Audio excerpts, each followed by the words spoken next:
Hola Centennials. Ya desde los albores del siglo XX y tras el alboroto causado en el mundo de la pintura por la proliferación de escuelas y de tendencias, de movimientos, los llamados ismos, el impresionismo, el expresionismo, cubismo, suprematismo, etcétera, etcétera, se le hizo evidente a Vasily Kandinsky la necesidad de plasmar una teoría que sirviera de base como método de creación en la expresión artística, en la pintura en definitiva. Él lo denominó la redacción de una gramática pictórica que debía servir como elemento básico para el estudio por parte de los críticos y de los especialistas, pero también para ser tenida en cuenta por los creadores, por los artistas. Kandinsky, aunque siempre tuvo presente la preponderancia del mundo espiritual sobre el materialismo reinante en nuestra sociedad, utilizaba con frecuencia la comparación con otras artes, como la música o como la poesía, para indicar el camino por donde él pensaba que debía de transitar la pintura.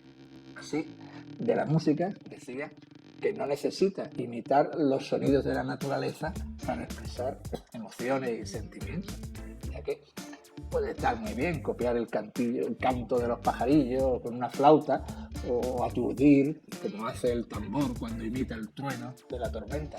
Pero musicalmente hablando, no es la imitación de los sonidos que hay en la naturaleza la mejor forma que han encontrado los compositores para crear y transmitirnos todo un muestrario de emociones y sentimientos de una gran profundidad intelectual. Kandinsky pensaba que la pintura tampoco debía limitarse a copiar las formas y los colores de la naturaleza, sino que debía respetar la voluntad absoluta del artista a la hora de expresar esa necesidad interior de contar tu mundo, tu época y tu vida.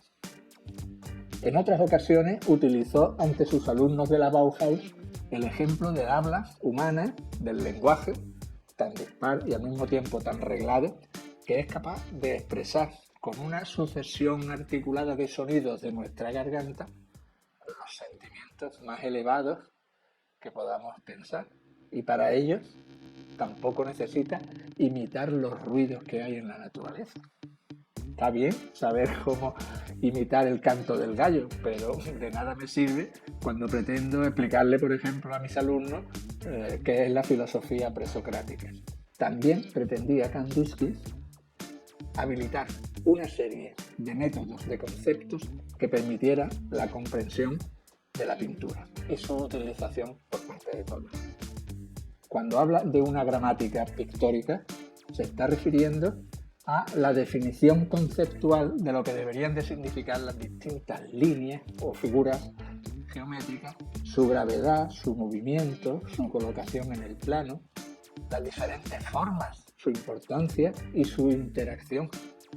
También pretende unificar el significado de los colores, la tensión que se genera entre ellos y en relación a las formas, así como su contemplación absoluta.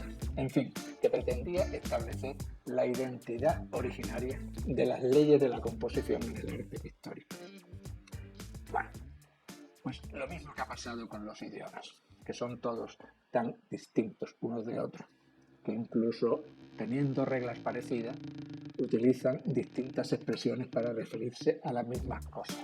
También el mundo de la pintura se resistió y se resiste a transitar de manera obediente por un único camino, a la hora de expresar esa voluntad absoluta del artista.